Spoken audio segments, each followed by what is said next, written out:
Hello, আসসালামু আলাইকুম। আজকে আমি খেজুরের গুড়ের পায়েস রান্না করব। প্রথমে 1 কাপ চাল, 1 কেজি দুধ হাফ কেজি করে রেখেছি, আর গুড়। চাল ভালো মতন ধুয়ে 3 কাপ পানি দিয়ে সিদ্ধ চড়ালাম।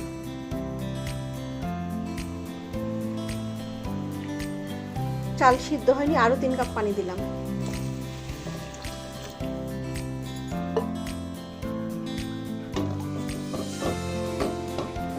চালটাকে ভালো মতন আগে সিদ্ধ করে নিতে হবে।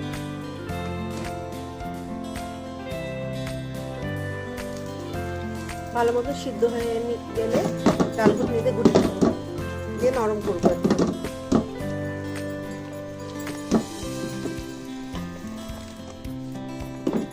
ভালো করে গুটে নিলাম। এবার গুড় দিব।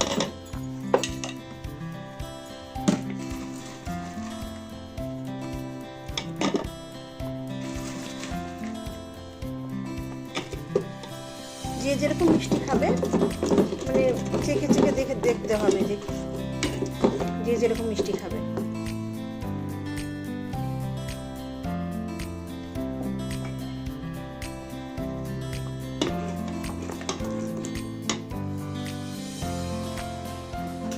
গুড়গুলো এমন করে কিন্তু ভেঙে নিতে হবে, গোটা গোটা দিলে গলতে সময় লাগে।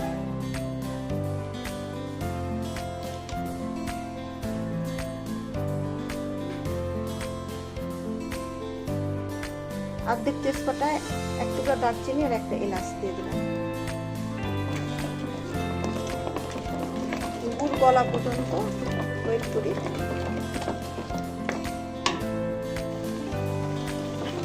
গুড় ভালো মতো ফুটছে।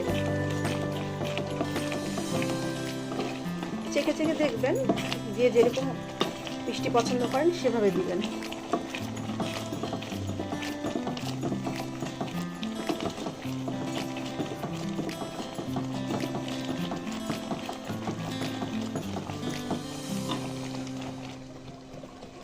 এক মুঠ কিশমিশ দিয়ে দিব। পেস্তা বাদাম, কাজু বাদাম থাকলে দিবেন, আমার বাসায় নাই, এই জন্য দিলাম না। এগুলো দিলেও ভালো লাগে।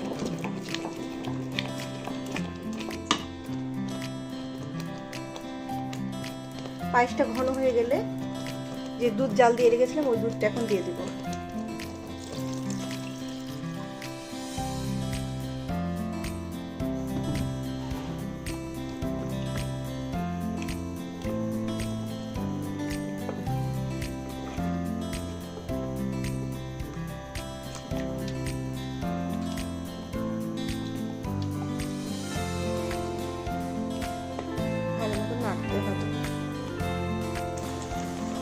ভালো মতন ফুটে গেলে, একদম বেশি ঘন না বেশি পাতলা না, তাকে দেখে নামাতে হবে।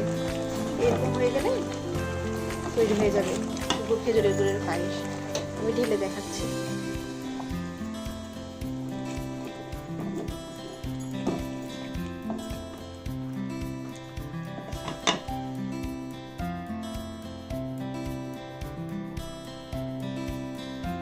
শীতকালে নতুন খেজুরের গুড়ের পায়েস খুবই লোভনীয় হয়।